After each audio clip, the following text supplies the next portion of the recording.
వెన్నుపోటు గొడ్డలివేటు patent Jagan రెడ్డిదే. Polit bureau సభ్యులు Varla Ramayya media సమావేశం నిర్వహించారు. సార్ అందరికీ నమస్కారం అండి.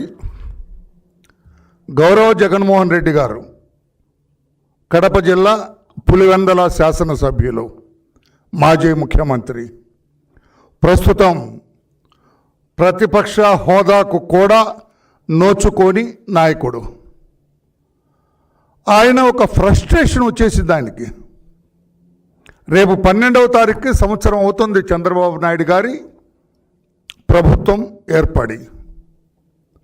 రేపు 4వ తారీఖుకి ఎన్నికల ఫలితాలు వచ్చి అతను పరాజయం పాలై తెలుగుదేశం కూటమి ప్రభుత్వానికి అధికారం ఇచ్చి సంవత్సరం నిండుతుంది. ఈ నేపథ్యంలో అతను అవాకులు చవాకులు పేలుతున్నాడు, అసత్యాలు మాట్లాడుతున్నాడు, అబద్ధాలు మాట్లాడుతున్నాడు, ఇష్టం వచ్చినట్లుగా మాట్లాడుతున్నాడు. అసలే కోతి నిప్పు తొక్కింది, కళ్ళు తాగింది, లేకపోతే కోతి కళ్ళు తాగింది, నిప్పు తొక్కింది, ఏమవుతుంది? ఇష్టం వచ్చినట్లుగా ఆ రకంగా జగన్మోహన్ రెడ్డి గారి పరిస్థితి ఉంది. లేకపోతే ఏమండి, జగన్మోహన్ రెడ్డి గారు రేపు 4వ తారీఖట వెన్నుపోటు దినాన్ని పాటిస్తాడంట. రాష్ట్ర వ్యాప్తంగా వెన్నుపోటు దినంగా నిర్వహిస్తారట. నేను అడుగుతాను, ఎందుకు సార్ జగన్మోహన్ రెడ్డి గారు, ఏమిటి ఈ వెన్నుపోటు దినం ఏంటి? చంద్రబాబు నాయుడు గారి కూటమి ప్రభుత్వం సంవత్సర కాలంగా ఏమేమి చేస్తుందో మీకు తెలీదా? వెన్నుపోటు దినంగా ఎందుకు మీరు పరిగణిస్తున్నారు?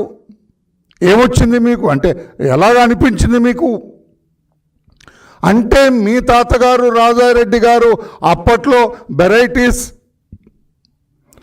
యజమానిగా ఉన్న నర్సయ్య గారు కదా, ఆయన జింక వెంకట నర్సయ్య గారిని మట్టుబెట్టి ఆ మైండ్ని లాక్కున్న దానికంటే పెద్ద వెన్నుపోటు చేశారా చంద్రబాబు గారు ఈ సంవత్సర కాలంలో? ఎవరికి పొడిచారు ఆయన వెన్నుపోటు? మీకు ఏమైనా పొడిచారు సార్? ఒకసారి వీపు చూసుకోండి. చంద్రబాబు గారు వచ్చి మీకు ఏమైనా పొడిచారా? దొంపదాగా ఏం మాట్లాడతారు?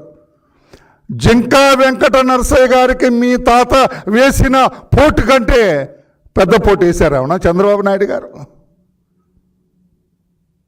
పోనీ మీరు మీ తండ్రి ముఖ్యమంత్రితో అడ్డు పెట్టుకొని 1,00,000 కోట్లు ప్రజాధనాన్ని కొల్లగొట్టారే, దానికంటే పెద్ద పూట